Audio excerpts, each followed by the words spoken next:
that stuff. Melissa, you might want to get copies. Yeah. A lot of this Yeah, stuff. I got the whole thing. I mean, That's this, his biography. I got all about the Depression, all about the Second World War. Have you thought of putting this into a book? Well, that's what I'm supposed to be doing. Yeah, that's what I'm just a. That's from the Depression, how I was raised in the Depression, discrimination, about the wars, about Camden. You remember Camden had the, you remember Camden had the riots? You was on there when Camden had the riots? You said no? No. Well, What year?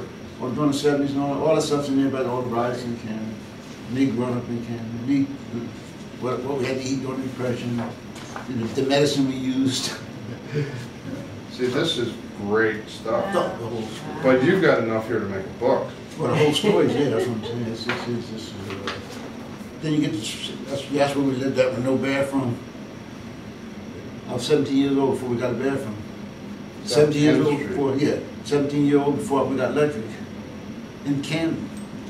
Wow. And my first job, I was an iceman. Nobody knew what iceman is today. I know what an iceman. I never used That's one, but I know what it is. Got 5 boards, all of them, 4 of them got degrees, 1 got a master's, 2 of them, 2 got master's degrees in education. All that's in here, and all the pictures in there with this stuff. There's a city that I lived in, the blocks. Yeah, what neighborhood is that? Camden, New Jersey. Centerville. Centerville. Yeah. Okay. Yeah, I'm taking classes down at Camden Rutgers. Oh, yeah. So That's how we ate. We raised our own pigs and things. I'm just doing depression. You know, I'm talking about that part. Sure. When you go a little further, you see during the war how we that looks good. how we and the toys we got. There's a lamp. We had no electric. Radio. The fight. There's a pool I went to every day. Still there or no? They tore it down. I was there, but it's there. But when you turn the next page, that tells you the whole story about about the pool and this. We had ration books. Here's my ration. You know what a ration book is? This is from During the war, they had rations, right? World War II. Yeah, ration book. Ration book. Here's my ration book. I can tell how old I was. I can tell how old my brother was. We all had ration books. I have the Here's your books. book. You still have No, I have the you have books. all these. Yeah, I have all these books, but I have the stamps and everything. I have the original books. So you didn't- And I just took a picture of the covers for each one of my brothers and father and all that. Wow. You know? That's me in the 40s. When I did the bathroom, we had Yeah, that's like that. The whole story is from the time I was born, grammar school. So we don't have enough time for. No, I'm just saying. For all I know what's going on here. This is me. This is me right forward in the army. Right forward in the army. This is how I looked. I was an iceman, and like not only was I an iceman, I would pick for the war. You know, during the war effort, I would be picking scrap and all. But we had a store. That's my store there. But I had a truck and everything. This is on 10th Street? Yeah, I had a truck, and I bought a brand new car looking like that. Nobody else had a This car. is your sister? My sister, my wife's. This is my sister. That's my wife's sister. Okay. She was 3 years old when I met my wife. Still alive? She, oh yeah, they're alive. Yeah. Both of them are still Yeah, alive? everybody's alive. Yeah. But they're about the only person that's like But I know you don't have time, and once I get to talk, no, I don't leave it shut. Oh, that's supposed to be closed. Okay. That's my sister, and here you can't see this too good because she's just kind of. This guy here is my brother-in-law. He's my best buddy, right? He's about 17 years old here, but he's the best man at my wedding, right? And last night I was showing everybody a picture of him with Marlon Monroe in Korea, with army uniform on. I got the picture, I got that stuff with him. When I go to classes and all that stuff. Yeah. This is my wife going to Camden Catholic. This is my wife right here. This is going to Camden Catholic. You'll never get to that book. Oh, this was in the Courier Post. This is my wife playing we're Catholic, right? This is my wife playing the Blessed Mother. You know what the Blessed Mother is, right? This is my buddy playing Barabbas. No. The guy for the silvers. Judas? Judas. This is Judas right here. I am back here. This is like 1948 to 1951 when I was in the army. We did this play all over. Mm. Yeah. That's how we was dressed up on the play. Is that you? Yeah, this is me and my wife. We went to Coney Island, right? In them days. Remember I told you I was a woodman? I swear when these are my workers. Those are the guys out the truth. These are the guys that were working. They helped me go on the truck. That's my wife when she graduated. And then 12th grade. Yeah, this one, this is everybody. This is the guy with Marlon Monroe, right? That's my wife, and this is my sister who graduated at the same time. This here, and this is, you know, what people don't understand is, this story will tell you right here, this is me and my wife and my sister and the same guy, Buddy, and we couldn't even get a place to eat in Camden and sit down at a restaurant. We went to an affair, and they didn't have no food there, so we went to try to get a restaurant. Everybody think that Camden was weather discrimination in Camden. But you read that, we didn't go to a Chinese restaurant to eat. You couldn't get a restaurant, they wouldn't serve blacks. Right there. In Camden. And that's 1949. You could not get a place to eat. We had to go to a Chinese restaurant called China Clip on Broadway in Berkeley. So, you know, so all that stuff's right. This house we built down in Berlin, New Jersey. This is me when I went in the Army. I was in the Army that day. Joe Crash, you ever Joe Crash in Philly? My buddy goes to Joe Crash, but this is the house we built. Oh, Crash Brothers. Yeah, Crash Brothers. Yeah. Ben Crash. Yeah, that's there. I knew Ben very well. Oh, yeah, really? Yeah. Yeah. Well, you know the father, Joe Kraft. Joe Kraft was the Kraft boys, right? The one with the Cadillac, the one with the Mercedes, yeah, the three. Okay, well, that's what I. But okay, but The one with this the is your father. Cadillac, the one with the Mercedes. What did the other one have? Excuse me. The Kraft boys. No, the one he's talking about, the one he's talking about Mars. Ben had a Rolls. Yeah, Rolls Royce. That's what I tell you. Yeah, he's going to tell Ben you. had a yellow That's why you Rolls know him. Because you're too young. Rolls Royce? Yeah. But he's too young to know him. I knew him because I would put my clothes over there. Oh, I know him So- real well. Yeah, well, I okay. was one of his Paul bells. Oh, yeah, really? Okay, yeah. But Me and his son are, today, his son and I are Oh, like good best buddy, friends. yeah. Well, I hit South Street, man. There's another story about that. 937, store of the stars. Yeah. No, but that was Okay. when I come over the Army, right? You'll see a picture in here and on all my bulletins I carry around. The first Saturday I came home from the Army, right? I need a civilian suit. Right. Kraft. It's in that book. It's the guy wrote it down. I had to go to the Kraft Brothers to get me a suit, right? Right, the Because there was Kraft no Brothers. ones. There was the only ones open. All right, well, why don't we get started? Yeah, because I'm just, you know. You're gonna hit all this stuff anyways. But, okay. Okay, so we're recording here. This is on, so I think we're all set. And at some point, can I scan some of these pictures? Do whatever you want to do, or it may be easier in the folder I have here somewhere. In that back thing here? there. Yeah. Whatever you want to do, you know. Okay, I might even just, oh yeah, okay. I have tons of them in the car, you know, they all over the place. Did you say you had some of this on disc? I got the whole story, my whole life story that's in that book is on right in my pocket. You want Yeah, to maybe if I could borrow it and My just like whole load life it. story, plus That's amazing right there. plus all the pictures, Pocket. all the pictures that you see here are on another thumb drive. Could I use your thumb drive and I'll grab some of the pictures because we're gonna put together like a digital scrapbook. Oh yeah, right. Okay. I can do that. I could probably do it while you're interviewing, so I'm not holding it up. The only pictures that are not on here, it's all my Army pictures. Okay. All my Army pictures are on here. Most, I'm saying all of them, but most of my Army pictures, that's 50, 60 of them on here. But them pictures of the graduations and the kids and all this other stuff, or down south, you know, they're not in there, or Wildwood and all that, they're not on there. But my Army pictures are on here. Okay. Could I borrow? Are they on your thumb drive? Yeah. Could I borrow it and that way I can sort of copy while you're interviewing too? Now, I got 3 Are you thumbs. rolling it, by the way? Mm-hmm. I hope I ain't messing them up. When I talk, look, you gotta shut me up. That's what I did there. No, that's the last thing you want to do. You gotta shut me up. The last time I was at the 26th, when I went down to Glassberg Cabinet, I said, no. That's how I go. So, Okay. Okay, now, I think that if you look on here, Okay. you'll see the pictures. Okay. I'm talking about. All right. Now, Wonderful. okay. Now, see, I don't know what's gonna happen to all this stuff, though. Go ahead, do it. Okay, are you sure? Yeah, well, maybe I should ask you about something. I don't know. I really don't know. Well, you want to ask Laverne or talk to Laverne?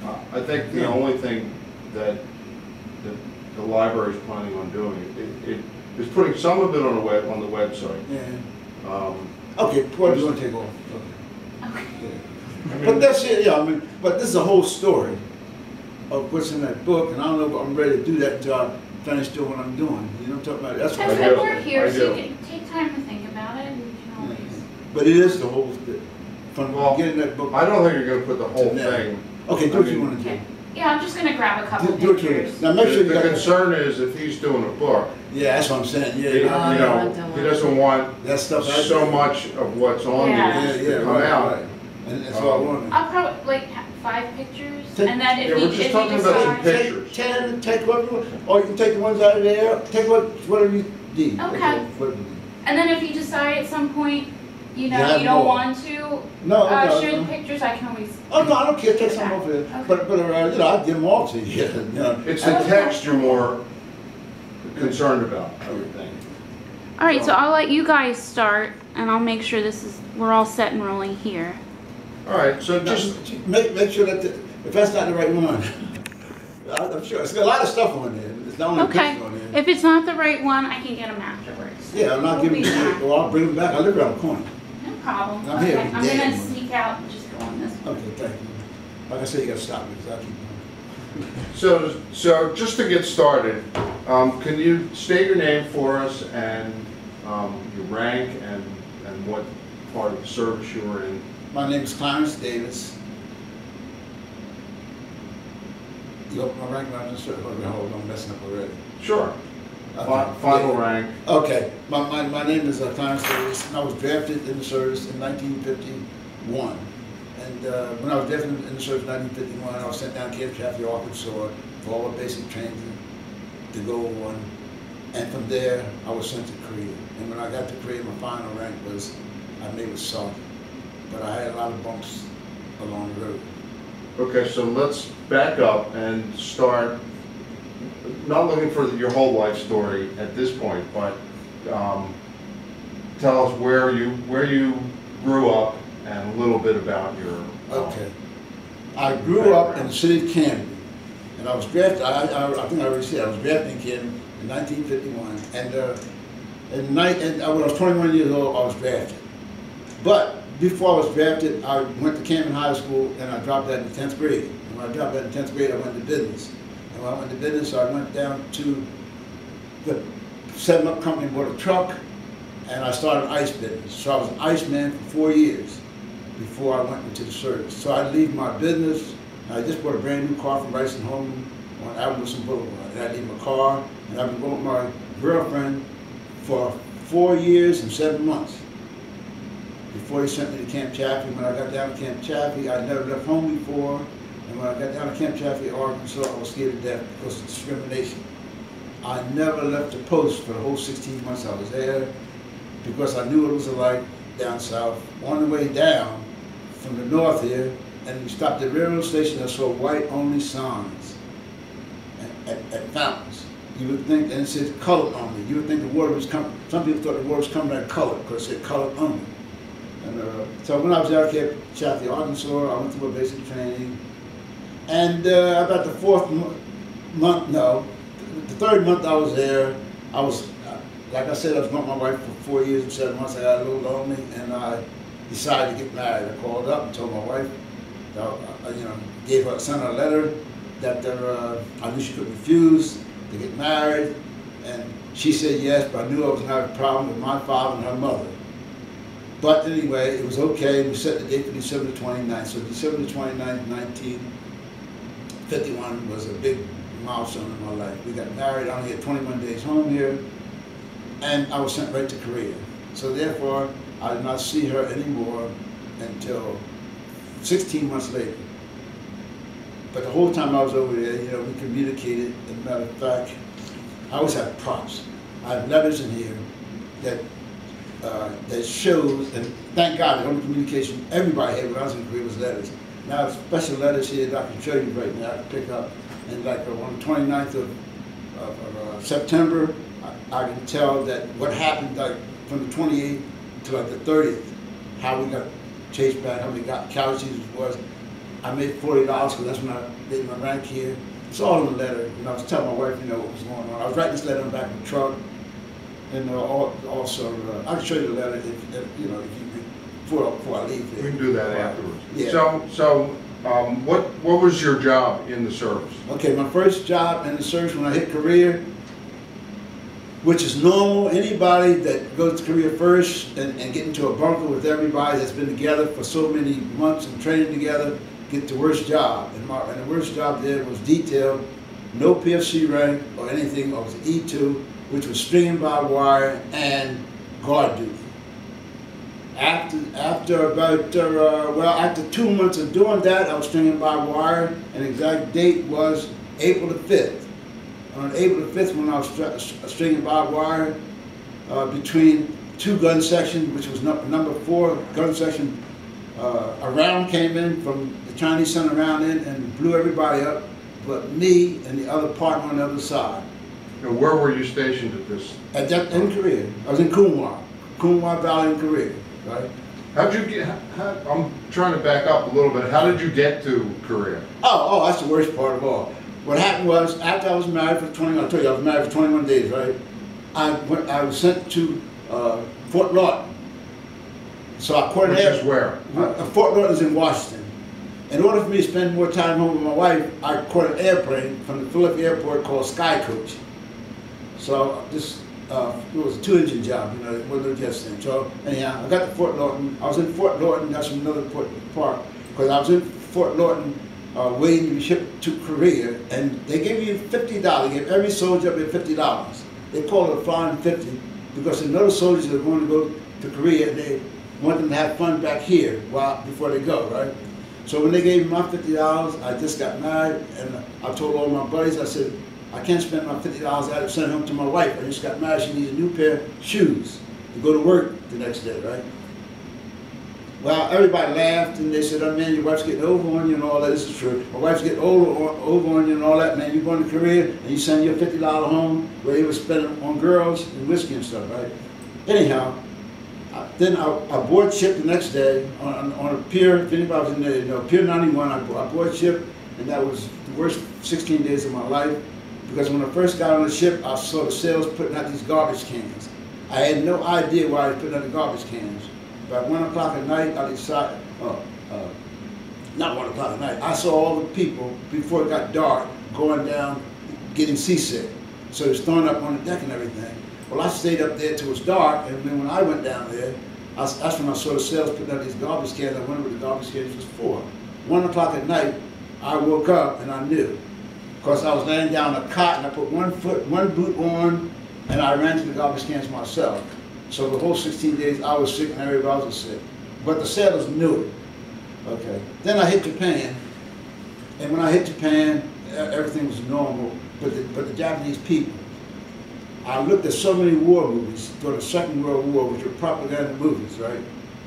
And I saw the Japanese people, they were beautiful. During the Second World War, they made the Japanese bad, you know what I mean? They did. They made them with big teeth and big glasses on. They were the pretty people, right? So that was my first shock when I got to Japan. How long were you in Japan? Well, I was only in Japan that time for 3 days. But now to go 9 months further by Japan, now 9 months further, when you're in Japan, when you're in Korea fighting, right? For 9 months, they have to send you away for rest and recuperation called R&R. Well, they sent me to Japan. So when I got to Japan, well, I was a big sergeant then, right? So when we got to Japan, you're on a bus, you're on an airplane with a lot of guys, right? And they all said, what we're going to do with Japan, sergeant, because they looked for me to be, because I was big and I was a sergeant too. And I said, all I'm going to do is go to sleep because I was married and I couldn't mess around, right? So anyway, to make a long story short, I went to bed, but the next morning I woke up. When I woke up, I stepped my foot outside of the barracks, right, the army barracks, and all the Japanese people started running towards me. And I got afraid. I ran back into barracks, right? Because that's when I found out about the propaganda. Now, I was in Korea fighting all that time, and I wasn't afraid of the Koreans when I saw them. But when them Japanese started running at me, and they were saying, hey, I'll take you to the Ginza Market. The Ginza Market is a store. I thought they were saying black market. You know what I mean? And Black Dragon Society, because I saw too many war pictures. So I was more afraid of the Japanese. I went back in there until I found out what was going on. You know what I mean? That was my story about Japan. So did you see signs in Japan of World War II? Was it still? No. World. Oh man, again, signs. No. When I got to Japan, Japan was Americanized, right? The favorite song in Japan was Rosemary Clooney saying, "Come on to my house, come on to my house. I'm gonna give you this, and I'm gonna give you everything." Every Japanese, every station was playing Rosemary Clooney, "Come on to my house." Have you ever heard that song? Sure. Yeah, when I was in Japan, they all were singing, "Come on." That was, matter of fact, it was like a proposition song almost if you listen to it carefully. But that was a hit song in Japan when I was there, and everything was Americanized. So you didn't see signs of the bombings? No, that was different. No. Okay, so then you got to Korea. Okay, then when I'm back. Well, before the R&R times when I had all the problems, but I'm back to Korea. Like I said, the 5th of April, right? A round came in, and when the round came in, everybody, the whole gun section was wiped out. The whole gun section was wiped out. But the two guys that's on me and another guy was on duty, right? Stringing these barbed wire. I was on this end of the barbed wire, and the guy by the name of Edwards was not stringing barbed wire. Edwards how his kneecap blew off, right? All the other 6 guys in the gun crews blew up, but I'm over here, and I'm the only one that was standing. You know, so I'm looking around, and I don't know what happened. And, the medics, nobody was crying. The medics was getting everybody morphine and all that, right? And that was my second incident under fire. Was dead. Okay, that's when I started making rank. Because as long as I was in this number 2 gun section, they were all buddies. And I was always going to be detailed. Matter of fact, there's a guy from New York, his name is Ivor Good. Ivor Good said, "Davis, you're married." He said, "You got to get out of this section and get on the gun." He said, "As long as you're here," he said, any detail come up, you're it. But I don't care. He was like me, a replacement. He said, "But I don't care because I have my Jaguar at home and an August C3. At that time, I did not know what a Jaguar was. I did not know what an August C3 was. Okay? I didn't know. That's how, But anyhow, the first thing I did when I got home was bought an August C3. And that's why you see all the pictures of my kids. But anyway, now how I got in that section was, when that gun blew up, right? They said every 6 gun section said every gun section sent a man down to number 4 gun section. So naturally, when number 4 gun section, they're gonna get rid of me, right? Because I'm the new guy in number 2. So sent me down number 2 gun section. Now, usually I have my pictures here. I can show you everything I'm talking about. It's a shame, when I'm both. Now, when I got down to the number 4 gun section, I was one of the fastest. I didn't have 1 strike. Okay, but what happened was I was a big guy, and you had to load this gun. And when you load this gun, what kind of gun was it? A 105 pound. Can I show you a picture? Sure. I'm just having. Are they in there? Everything I'm talking about, I can point to if I had to put that board in. Yeah, are they? Oh, they're on the board. They're on the board in here too. Oh yeah, go ahead. Man, Absolutely. I get confused, and I don't want to. I'm ready to stop them because nobody understands what I'm talking about. But you see a picture's worth 1,000 words. Okay, now here's an example. This is Incheon. I hit Incheon. When I first landed in Korea, I landed in Incheon. At Incheon, okay. This is a picture of Incheon. Incheon's where MacArthur went in and trapped the North Koreans, right? Mm-hmm. Incheon's where MacArthur went in and trapped the North Koreans. That's maybe some kids in Incheon. Okay, this is when I first started making rank. This is when the gun blew up, this gun blew up that you see right here. They set me down that gun, and when that gun blew up, I am this guy you see loaded. This is me here. All these guys are passing me ammo, you see it? This is you. This is me, the last one I put it. All these guys are passing. Pick this up for the camera. Yeah, you see, you can read it down there. Right there. All those guys are passing me ammo. So therefore, the real ammo guy that was supposed to be doing, his name was Bean. See, this is Bean. This is the guy who was supposed to be doing that. Okay. But I was so good at it when they need some quick calls, like they would need 13 rounds, right? they need a strong guy, right? So I hit them 13 rounds, hit 13 more rounds, so it would be me, right? But I'm still a PFC. I'm still a PFC, yeah. One strike, see it? Right. And this is the thing, okay? Now, what happened was that I did this job so good, that the guy who was the chief of section, he trained me on all the positions on the gun, right? I'm going to tell you about Craft Brothers. That's Craft Brothers. But anyhow, let's see if I see that around here. The fella. So this is a single fire howitzer. No, that's a 105 howitzer. No, So that thing can deliver 8 rounds and 6 rounds in 8 seconds. wow. No, this is a no, it's a 105 howitzer. Remember I tell you about my car I left back home? Ice business, 1950. So whatever I say, I show these kids, you know, and they don't know it. Okay, so now what happened is, that guy taught me, my picture's outside, really. Okay.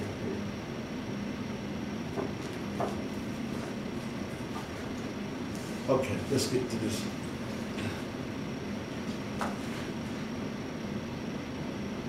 So I see you write this gun can fire up to 8 miles. Yeah, right. Okay, now, so what happened was, I made a strike. So I'm telling you how rank goes. I made it 1 strike. So once I made that strike, and I was good, the guy who's in charge, chief of section named Dad Guerrero, right here. This is Dad Guerrero, right? I guess it's the same picture. Same picture. Okay. Dad Guerrero taught me the positions on the gun, because I was good, so he taught me everything. But what happened was, this guy here was a truck driver. Let me show you my first job.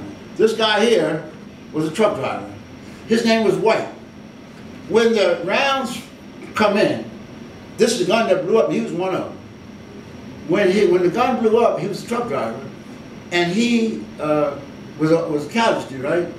And I was a PFC, but when he left, I got his job as a truck driver. So when you get a job as a truck driver, you're a corporal, right? I made another strike, which was a corporal, okay? But I had to get off the gun to be a corporal. So now I'm a corporal. I got his job. Not only I get his job, I see this little suit here that he has on, 2-piece suit. Oh man, yeah. This is the truck driver. This is my truck driving job. I got his suit on. I got his air mattress. You know, I was sleeping on the ground first, right? When this guy became a casualty, I got his suit, one-piece suit, right? I got his air mattress, the sleeping one, because before that I was sleeping on the ground. Okay. Now after that, I made corporal, which was a strike, right? Now, that's what I said. If I showed you that thing, all this is in that book.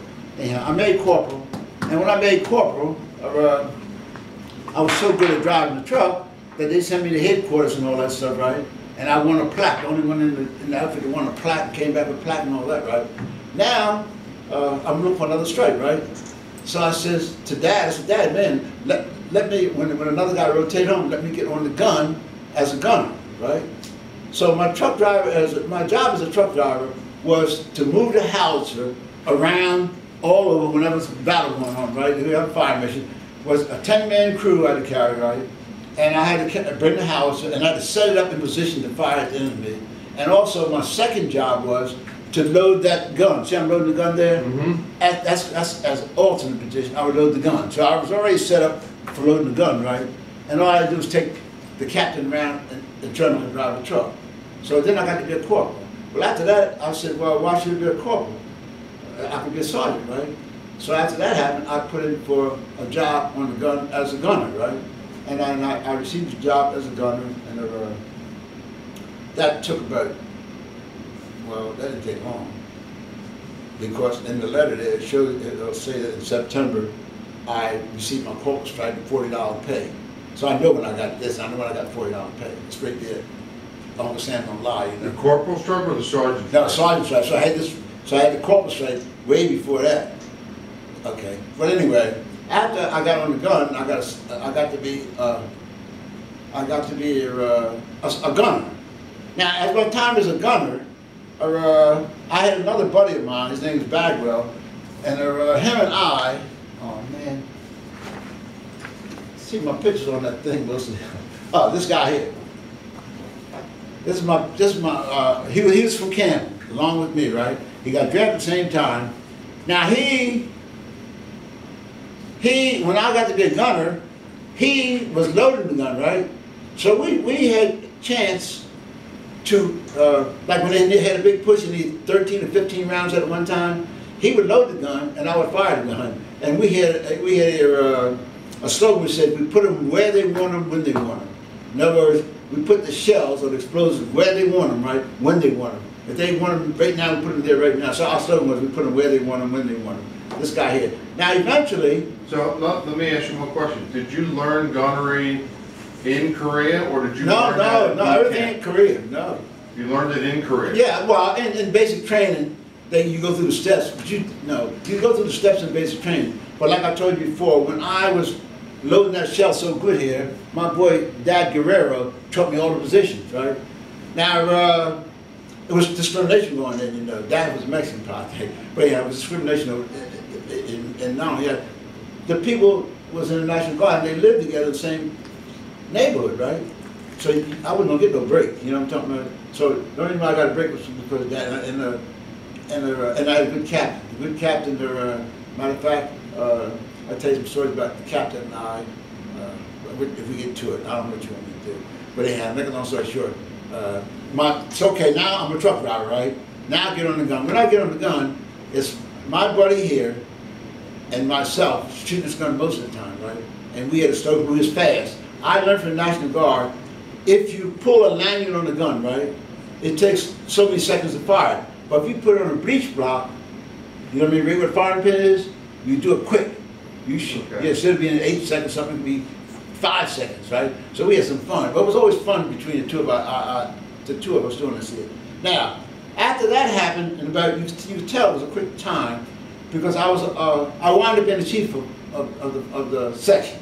Chief of section means I'm in charge of everybody there, 10 guys. I'm in charge of the truck driver. I'm in charge of the gunner, who's a sergeant too, right? Okay. Now, so now I was in a position where I could make this guy here. He was a detective in the city of Canada, right? He lives right down in the down the country somewhere where everybody was moving out all of a sudden. Down in the Turnersville, wasn't it? Well, he lives down the country. Down Washington Township? Yeah, and he lives down the country there. But anyhow, okay. This guy was born and raised in, so I made him my truck driver. So now he's the truck driver, and I'm the chief of section, right? So being he was the truck driver, I sent him to headquarters with my truck, and he come back with a plaque. The only two people who made a plaque there driving them trucks was me first, right, as a truck driver, and then as I was the boss, he was my driver. You know what I mean? Down there. So he got to be a corporal. The only way he got to be a corporal was I'm going to tell you, if we get time, I'm going to tell you some stories about him and I will tell you. But anyhow, now I'm chief of section, right? Okay. So once I got to be chief of section, I was in charge of everybody and everything, right? So whenever anybody came in the area, including General Joe Collins, right? Joe Collins was MacArthur's boss, right? He was MacArthur's boss. When he came to the area, everybody cringed. When the colonel comes to the area, everybody cringed. They said the colonel's in the area, everybody runs and scared and howls, right? Well, when a colonel comes to the area, the captain always brought to me, right? Okay, go to 4, Sergeant Davis. In January, when MacArthur's boss, which is what's his name? What is his name? Man. Well, yeah, MacArthur's boss came, and everybody's scared, right? He sent him to me, so I had to meet. It was, Joe, what's the name? It's in my book now. I forgot his name. It just escaped me now. I'm 83. But anyhow, when this guy's in charge of everybody in the army, the whole armed force, he's like Colin Powell. When this guy, he was chairman of the Joint Chiefs of Staff. When this guy, I'm not sure who that was. Well, I know him. Wasn't King? Collins. No, it was Collins. Joe Collins. Okay. Yeah, it was Collins. When Joe Collins came to visit, came to the front lines, the captain says, okay, go see Sergeant Davis, right? So I had to meet him, and it was a desk on my I told you, Sergeant Times, I tell you, reporting 4th session reporting. So I did a lot of stuff for the captain also, you know what I'm talking about? So anyhow, anybody came to the area, I wanted a plaque, and when the major come in, all of them, He would always send them over to me. So I see you participated at Punch Bowl at Heartbreak Ridge. I was at Punch Bowl. I was in the Punch Bowl. Matter of fact, let's see if I have my book here. If I have my stuff out in the water, I'll show you a picture in October where I was in the Punch Bowl in October. I was in the Punch Bowl at the end of October, and the 7th Division was trying to take a place called Triangle Hill, and I was supporting them. And at that particular time there, on the 7th of November, right, one of our officers, right, one of our officers, you know, we call FO officers, was up there, and he got a casualty. He got shot from here to here. See, there's a story behind that. What happened when this guy came to Korea? This is what success with the letters for. You know, I got these letters. When this guy came to Korea, we got chased back from the 28th, right, of the 28th of October, 20th of September, right? And we went back for 10 days. Well, during them 10 days, a new officer's coming by the name of Lieutenant Reynolds. When Lieutenant Reynolds came in, we shared, he was a young kid, right? You know, all young, all clean, you know, and all that kind of stuff. And you're not used to seeing them guys all young and clean, right? And white kid too, right? So anyhow, he gravitated towards me because I was married. And he was wanting to get married. So he was sending, so he would get letters, right? And he would show me his letters and pictures of his girlfriend wanting to get married now. Remember, now I'm only 20-some years old too. Mm-hmm. and I was showing my letters from my wife and everything, right? And we was just as close as you and I are here, right? Sharing the letters. Well, on the 7th of November, which is only from October, November, less than a month, right? He's on Heartbreak Ridge, calling in stuff, and I'm in the Punch Bowl supporting what he calls in, you know, for ammo and all that kind of stuff, and he gets wounded from here to here. Now, after that happened, you know, he went to the hospital and all.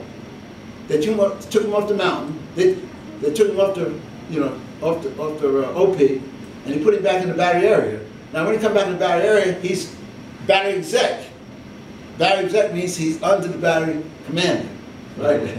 So it's you know, it's just like when I get taught. It's a big story behind it. It's all written down in that thing I got here. So he was well, yeah. So he could come back. He's my boss. Now he's my boss. But when he come back, now I'm on R&R. So when I come back on R&R, he's the boss. He's the assistant commander, right? So I looked at him and I said, "Oh man, what happened to Lieutenant Reynolds? He was such a nice, pretty kid. Now he's walking around unshaven. He got a scar between here and here from getting shot up and all that." And I'm wondering what happened to him. He's such a nice, clean-cut guy. And everybody told me that what happened to Lieutenant Reynolds was he got drunk. He got a Dear John letter. Remember I tell you when he get married, he got Dear, and that's what happened. Now I'll tell you more than one guy got that. One of these guys. But he got Dear John letter, started drinking. So what happened was he got drinking, he walked out, post up crawling around, didn't use the right password, or he got shot. He get there, right? Now he's mad, so he come back to the post. And now I come in there and I don't know it, right? So he's walking around my area. I'm the chief, right, of section, and I got 10 guys that he's running around trying to find fault of my area. I didn't know it, because I thought we were the same buddies, right? Mm-hmm. And all of a sudden, one morning, man, he come running in there into my bunk. He said, "Sergeant Davis, I got you." That's what he's talking about. He said, I busted down, his Jeep driver was a black guy. He said, "I busted down my black driver, Bill." He said, "Now I got you." It was only two of us, right? Now he don't get me, right? So now I got you. He says, "I'm going with Lieutenant Reynolds. Your ammo's dirty, right?" So now I don't know what's going on. I thought we were best buddies, right? But when he got shot, he changed and come off the outpost. He changed, and now he don't get me, right? He runs against Lieutenant Reynolds, right? So Lieutenant Reynolds, I said, "Oh man, Lieutenant Reynolds, what am I going to say?" And what Lieutenant Reynolds going to say? What's he going to say? I don't know what to do. I'm not going to do anything because I don't know what's going on, man. He opened that door and would come to my bunker with Lieutenant Reynolds. Lieutenant Reynolds looked around. He said, "Now tell me what's wrong, Sergeant Davis. Why are you talking about, you know, taking him away from his position all the time?" He said, "Because his ammo's dirty. You know, ammo's got to be clean before you shoot, right? His ammo's dirty."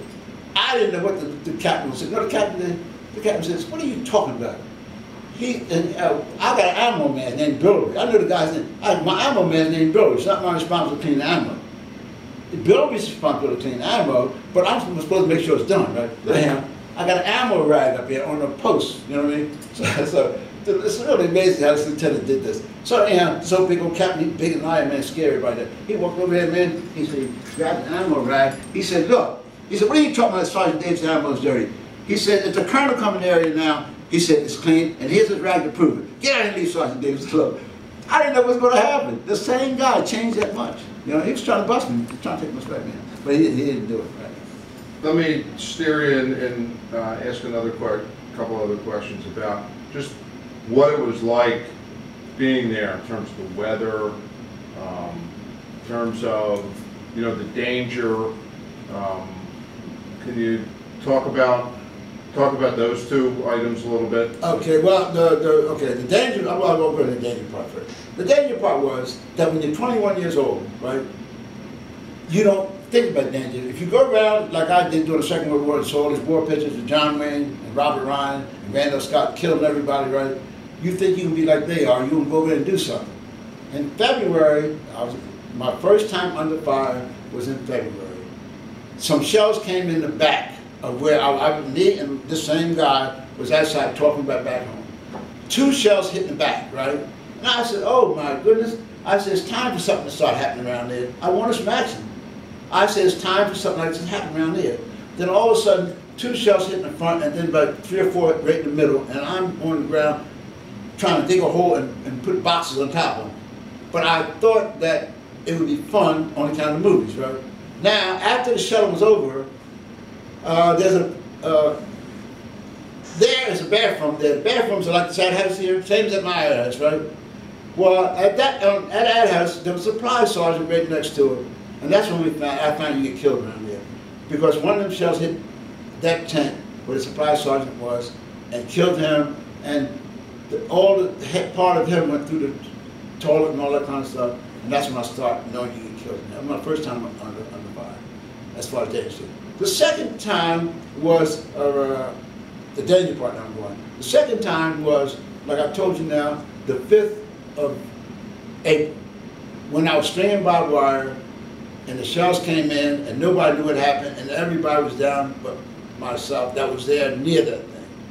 Okay, the only thing I found out, I had little holes in my clothes, and I didn't know what them little holes were. They looked like acid clothes, right? And then a little later on, I found out it was a shrapnel, but it didn't go through my body. One did, and it's a little, I picked up about a year later, a little spot here. But anyhow, everybody's down. That was the second danger shit. Now, the third one, like this is my letter that I was talking about, was on the 28th, an airplane went by and headed north, a black airplane headed north, and it was lunchtime, and we had like an air alert, and nobody paid any attention because you never had any air alerts before. The only time airplanes came over before was to drop leaflets out, and I got the leaflets and all that stuff, you know, somewhere in my stuff, maybe in here too. Anyhow, that was the first time. This is 28 now. So what happened was, about the time to eat dinner, shells start coming in all over the place, like in back of us, in front of us, and all we could do was get in foxholes and lay down, okay? Then, when it got dark, we had to leave this position, right, and go to an alternate position. Now, I am the chief of section, right? We all hook our guns up and try to get out and go down to a road a couple miles to another position to fire back. But when we got down to this other position to fire back, you know, we're in the valley, and the hill's up here. Well, by the time we got our guns unhooked, we looked up on top of the hill, and shells started coming on top of the hill, okay? From on top of the hill? Yeah, no. The Chinese were shooting at us. They followed us somehow. And they was hitting in this, our positions down here, but they were trying to get down there, right? So we looked up and we saw 2 hit on top. We said, uh-oh, this is the same 2 hours later, right? They didn't chase out of one position, they chased out of another. Now when they hit up on top, we said, uh-oh, they start hitting inside. Now we got to hook our guns up to get out, right? I'm trying to hook my gun up to my truck. I'm chief section. We couldn't hook it up because what happens is when you raise something, when you got like something in front of you like it's here, and you try to get the gun up in the back, it hits this, it won't go up, right? You know what I'm talking about? The barrel of the gun was hitting the parapet, and it wouldn't go up. Shells falling all over, and it's the first time I saw a black officer. His name was Lieutenant. Okay, it was the first time I saw a black officer. His name would come to me later. Okay, this lieutenant, black lieutenant, I saw a 3/4 ton truck he was riding in blow up. Lieutenant Toles. He walked over from that and come over to me and said, we gotta get this son of a gun up. He used another word beside the gun. We gotta get the son of a gun up. We found out what happened, we hooked it up, and we started running out. As we was running out, right, I was the chief of section. I belong on this side of the truck, in the front. My driver is on this side of the truck. Well, we had to pull the truck out so fast, that 28, that I couldn't even get on the truck. I jumped on the back of the truck. The truck driver's driving away. This guy right here, and yeah, everything's confirmed because he's still alive. This guy here was trying to get on. He was trying to get on the truck with me, right? Now I'm reaching out to pull him on the truck. And while I'm reaching out to pull him on the truck to make sure he's on the truck, because they're speeding away, we got to get out of the range, right? I pulled him on the truck. As soon as I pulled him on the truck, a shell hit between my truck and number 6 section's truck. You know, 6 trucks, right? And when I looked at the air, I knew everybody was blowed up. And I saw this dust and dirt and stuff come out, that number 6 section. Here, this black, I always say black guy, this big guy, Eli, his name is Eli, from the number 6 gun. He came through all that stuff.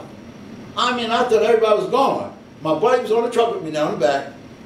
Eli, the number 6 gun truck, big guy, right? His picture's in here too. Oh, Eli came through all that stuff, right? But then we still had to go to get out of the view of the Chinese, right? So we went back that night to 1 o'clock at night. Everything's in the letter. In the letter, also said, I'm writing this letter by candle. I'm in the back of the truck by candle trying to finish this letter. Also, when we stopped in the field at night, it was the first time we ate was 1 o'clock that night. Okay. But after that, it was 1 o'clock at night, all that's in the letter. And the next day I got my stripe, and I got my raise. And that's when I met the lieutenant. I told you, because we got chased back for 10 days, right? Mm-hmm. But then the next, okay, so we stayed back 10 days. And then when we came back to old position, we got shelled at first. The first thing that the captain said was, now, anybody want to make peace with the Lord, you know, go see the chaplains now. So everybody but me, I was chief say that I never get, these guys never went to church, right? I looked around, my gun crew is all in church. Everybody was scared that night, because it was our first night back, right? So, okay, we went through that night, okay. But then about 5 days later is when we had to go to the Punch Bowl to support the 7th Division in Iraq to take Triangle Hill and Heartbreak Ridge. Okay, after that, I went on R&R. After that stuff, I went on R&R. To Japan. And yeah, to Japan. And when I was in Japan, I'll tell you what happened in Japan. Mm-hmm. And, okay, then when I came back, I told you about Lieutenant Reynolds was there when I came back. Also, I told you about yeah, when I came back. It was time to go home. Okay, now, I made this stripe. I made the stripe before, I made this stripe before, you know, like I got paid for this stripe in September. That's for September 52? Yes, September 52. 52. But, you know, but anyhow, but the position I had at that time was chief of section. So I was another stripe. You know what I mean? I'm talking about, I didn't get my corporal stripe, I got this stripe, but now I've been a chief of section, which means that I had to be at least 2 or 3 months a chief of section. You know what I'm talking about? And so I was doing another stripe. So somehow they froze the rank, right? Because I was in charge of a sergeant, which was a gunner like me.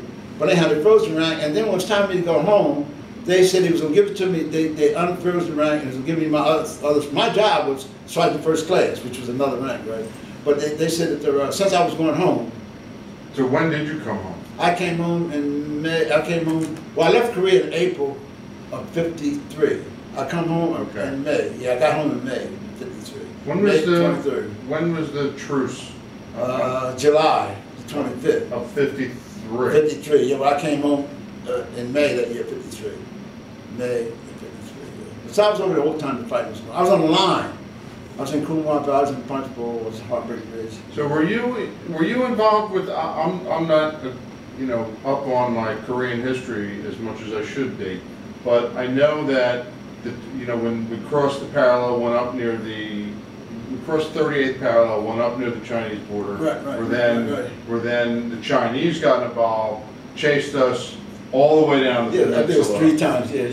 So were you involved in any of those retreats, and then the? No, during 1951, the war was sort of stabilized. They had lines across the 30th parallel. But I was across the 30th parallel the whole time I was there. I was never in South Korea.